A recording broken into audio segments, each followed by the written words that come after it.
What's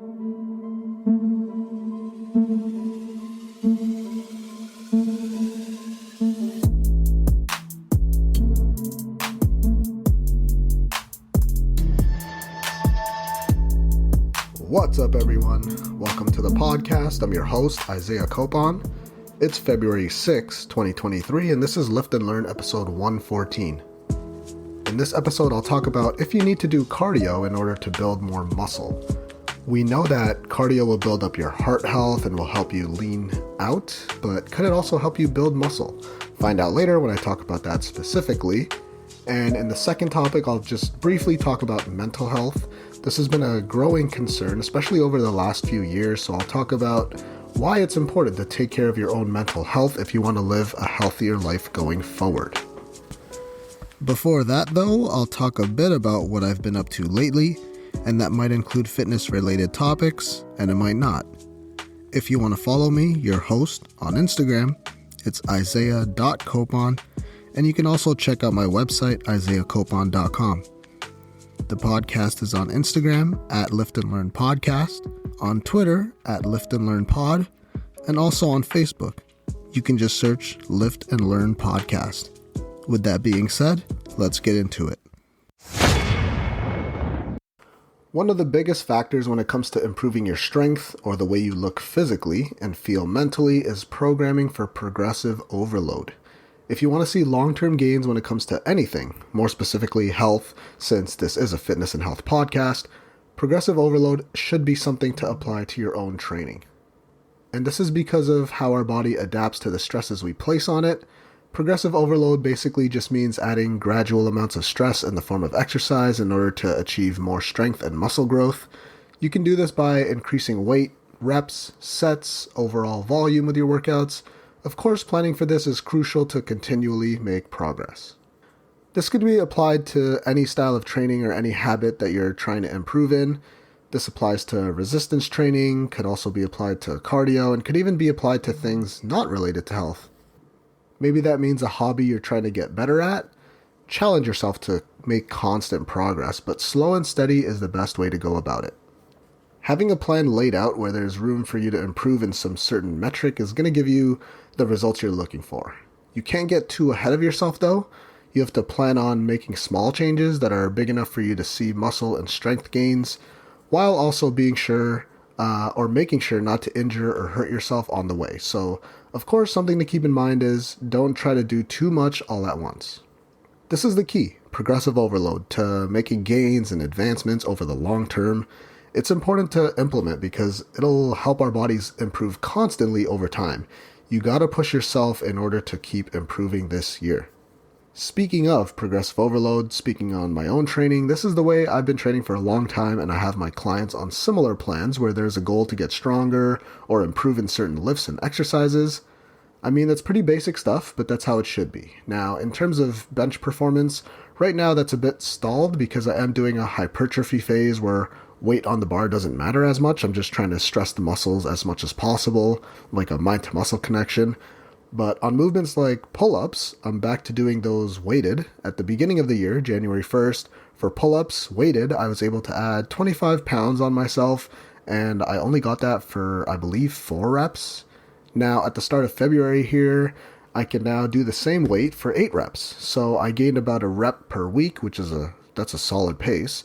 Obviously, I won't be able to keep that up forever, but because I am getting stronger, I could start adding more weight to this specific exercise if I want to. Something similar is happening with dips as well. I started out doing 45-pound weighted dips for 8 reps. Now I can rep out some dips with 70 pounds hanging off of me, which is pretty cool. And anything leg-related like squats and deadlifts have been slowly improving over time. I still hate leg day, but I'm managing to do it every other day or every third day, depending on how sore my body is feeling. I'm actually just getting accustomed to this gym I'm training at. I don't know if I've mentioned it yet, but they actually have a Nordic hamstring curl machine, which is pretty cool. I've definitely progressed on that one over the past, 2 months or so. I started out at like 110 pounds, and now I'm at like 65 pounds. And this is like similar to the assisted pull-up machines where the more weight you add, the easier it is because you're fighting against your own body weight. So On that one, I've seen crazy progress. Hopefully, the first month of the year went well for everyone listening also.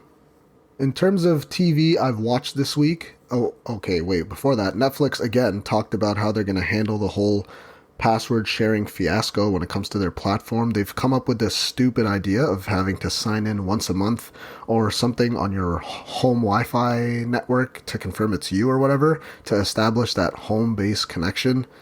I don't know, really. I didn't look into the specifics. It's just ridiculous. I think Netflix backtracked on what they're saying though over the past few days, but they are testing this feature in some domestic areas, I believe. If this is true, I may actually cancel my Netflix. I do still watch The Office almost every day though, so we'll see how that goes. Anyways, okay, so Physical 100, that's one of the new shows I've been watching lately. I mean, the show kind of got more interesting this week.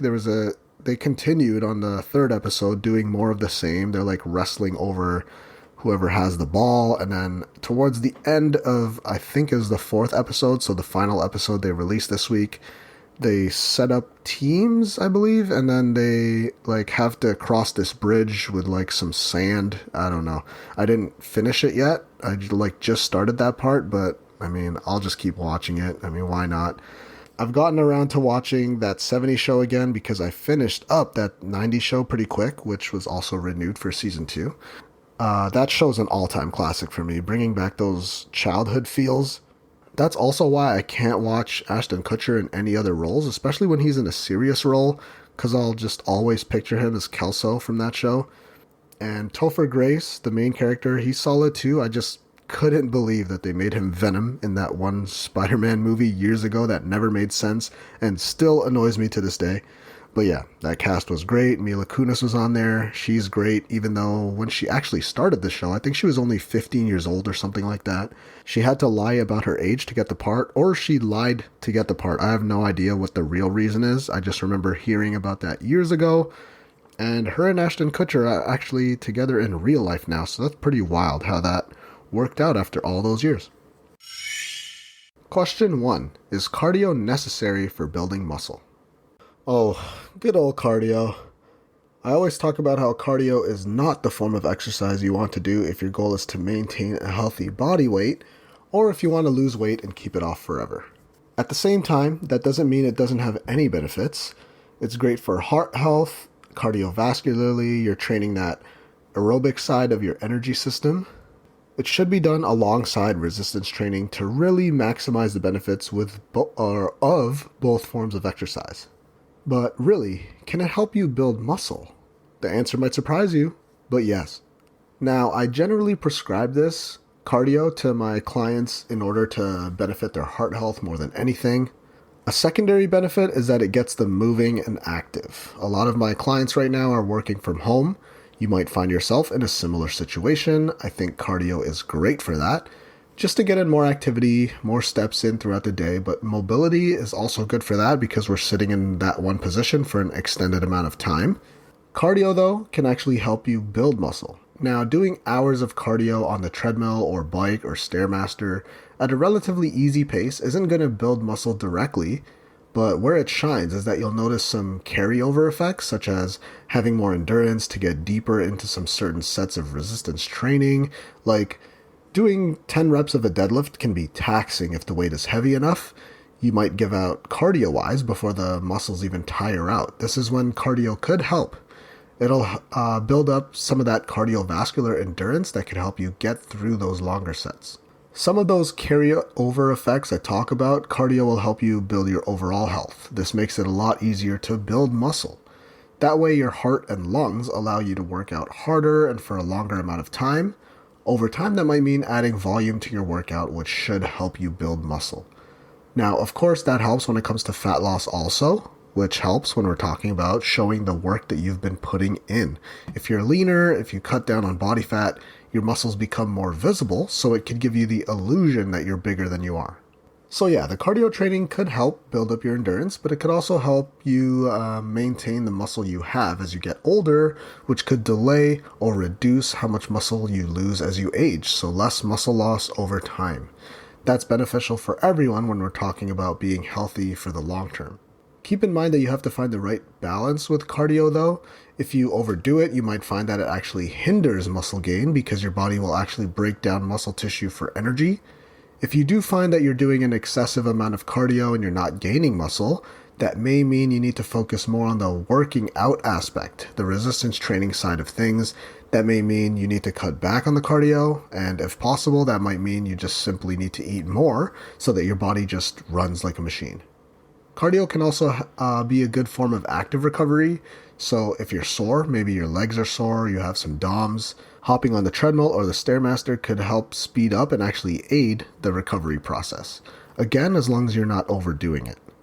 Not to mention, you can even do a HIIT style type of cardio, which could help put on muscle because you're maybe sprinting for 20 seconds while walking in between. This could help put on muscle because of the way that you're training your body in a more intense, higher intensity state as opposed to slower, steady state cardio. It's important to supplement some cardio alongside your main form of exercise, which should be resistance training. It doesn't hurt the process if you do a moderate amount. If anything, it should help you with overall health and building muscle if programmed appropriately. Question 2. How to deal with mental health. Here's a topic that could be affecting a lot of people. Maybe not you specifically to the listener, but we all know someone around us who is affected by this in a serious way. A lot of people can cover it up well. That's why this is something tough to talk about, especially for guys who, they're too macho to talk about their mental health or too cool to talk about it or whatever it is. Self-care is the key to success this year, and staying on top of your mental health will only give you benefits in and out of the gym for regular day-to-day living. This is going to improve your life. Taking care of your mental health is as important as taking care of your physical health. Even the WHO, that's the World Health Organization, literally says, mental health is an integral part of health. Indeed, there is no health without mental health. So I figured it would be a good time to talk about some key ways to take care of your mental health so that you have the resilience to cope with life's ups and downs, to adapt to change and maintain healthy relationships, so taking care of the social aspect of health also. The first thing that's super important for everyone is to take care of your physical health. So the human mind and the body, they're connected. When you take care of your body, your physical health, you also take care of your mental health. So that's why something I always recommend is to be physically active. Exercise has many benefits that include, but aren't limited to, improving your mood, your energy levels, to reduce stress, and could help with the symptoms of depression and anxiety, along with looking better also, but that's not what this is about. When you engage in regular physical activity, think about it. You sleep better, you think more clear, you're sharper, and your emotions tend to be more in check. So first things first, find ways to be physically active. Doing things you enjoy would be a good start, and building up those habits to do a bit every single day will only benefit you in the long run. Exercise has been proven to reduce stress, depression, anxiety, to improve sleep, and even improve brain function. This is why exercise can be so important. It'll help you build the confidence you're looking for, which is significant when it comes to maintaining a good mental health space. It forces you to get outside of your comfort zone a little bit, and you're ready to tackle those other little issues. You can deal with pressure a whole lot easier if you have some time in your day for something physically challenging. Sometimes you just need to take out your frustration by lifting weights, maybe doing a boxing class where you're able to maybe hit something. That could be a good outlet as well. I remember early on that was one of my biggest motivators, literally just pushing hard in the gym, going all out because of life issues or whatever was going on when I was in my early 20s. Now, in terms of diet, what do you think I'm going to say here? The tried and true method, eat a variety of healthy foods. What you eat can have a direct effect on your mood and energy level. So eat plenty of fresh fruits and vegetables, plus lean protein, whole grains. Avoiding processed foods could help put you in a better mental health space. So foods with added sugar and salt, while limiting your consumption of alcohol. This is easier said than done. The pandemic has made a lot of these things worse. Find a mix of foods you enjoy that sustain your energy while giving you the nutrients and vitamins you need to thrive. And next up is to sleep well. Again, another one that's easier said than done in most cases, but you need adequate sleep to think clearly, stay focused, and regulate your emotions. Adopt healthy sleep habits by going to bed and getting up at the same time every day, if possible, winding down in the hour before bedtime in as low light as possible. That means without electronic devices, your phone. Avoiding large meals, caffeine, and alcohol late in the day too could be good because those could negatively affect your sleep also.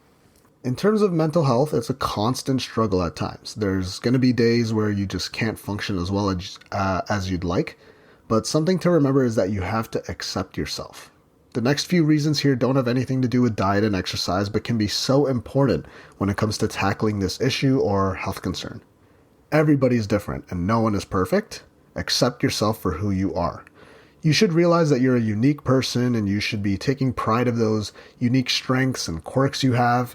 When you find yourself being self-critical or overly critical about yourself, pause and reflect. Think about what's good about you, why your friends love and appreciate you, and all of the things you do well. If negative self-talk, that's the critical voice inside your head, if that's holding you back and making you unhappy, consider talking to a professional counselor to learn new skills for weakening that negative voice and strengthening your positive self-image. Like I said, I'm not an expert, so in extreme cases, that's something I push my clients towards.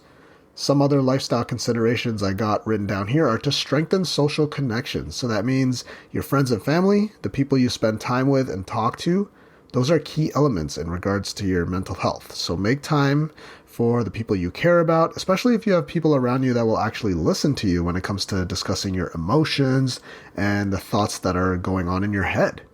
Pay close attention to who in your group of friends or your real life social network. Pay attention to those who are really on your side or if they aren't. Obviously, the ones that praise you when you do bad, those are the people you should cut out of your life. People who love you unconditionally are the good ones to keep around. I don't want to get all religious here, but do unto others as you would like them to do to you. So in other words, treat others like how you want to be treated. So if you have friends that you do trust, talk to them about how you feel. Like I've mentioned before, when it comes to serious topics and issues like this, maybe all of these things won't help you out, or you'll find that they only help a minimal amount. When you're sad, worried, or upset, talk about what you're going through with someone you trust. When you hold those feelings inside, they can build and pile up, which could cause a larger problem, or that's when your mental health really starts to deteriorate. When you talk about them, you begin to process your emotions, understand what lies beneath them, like the true meaning, and find ways to solve the problems you're facing. A phone call, a cup of coffee with a friend, that may be all it takes. Again, for deeper or longer lasting emotional challenges, it may help to talk with a professional. I didn't think I'd be talking for so long about this, but I do still have a few point form notes here.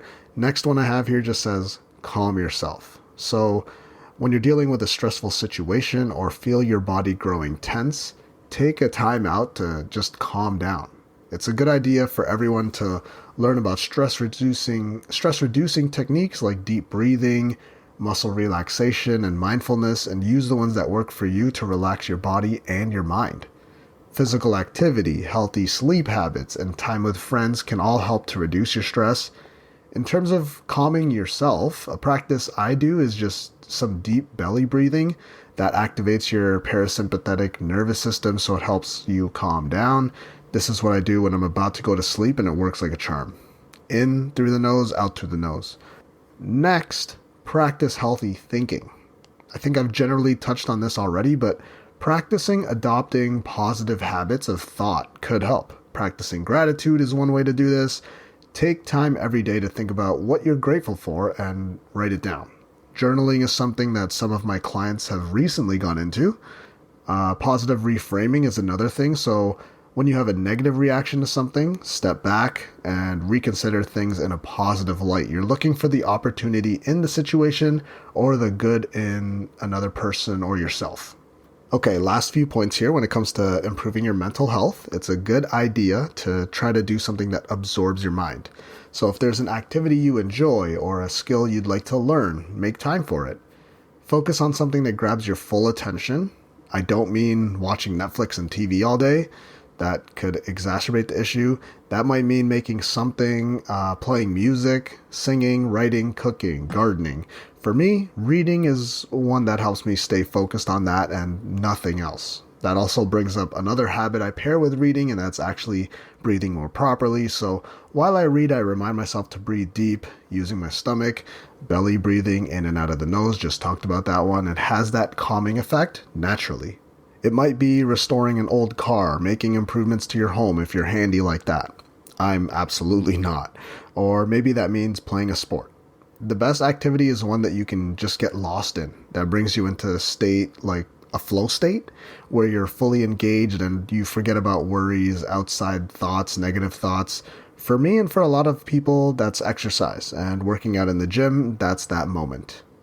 Last point, which is again easier said than done, is to find purpose and meaning in life. Everyone finds purpose and meaning in life in different ways. It can be through spirituality or a religious practice, carrying relationships with others, helping people in need, or doing work that in some way makes the world a better place. If you don't find purpose and meaning in your job or your daily life, look for other ways to find this satisfaction. You might want to consider volunteering. That's such a selfless act. Maybe paying more attention to the relationships in your life, which we talked about earlier, or simply looking for new ways to just be kind. Most importantly, ask for help when you need it. When you're suffering emotionally and nothing seems to help, reach out for support. Your doctor or even your workplace should have programs that help you. They can direct you to a professional counselor who can help you cope with the challenges you're facing. The earlier you get help, the better. Don't put this off until you're in crisis or in a space that makes it super hard to get out of. So get ahead of this and be healthier this year. And that concludes episode 114 of the podcast. Thank you for listening. If you really enjoyed the episode or my podcast as a whole, then please leave a review and comment on iTunes or whatever your choice of podcast platform is. Also, if you haven't already, you should hit that subscribe button because I'll be releasing episodes every Friday. If you want to follow me, your host, I'm Isaiah.Copon on Instagram, and you can also check out my website, isaiahcopon.com. If you want to follow the podcast, you can check out @Lift and Learn Podcast on Instagram, and there's also a Facebook page if you just search Lift and Learn Podcast.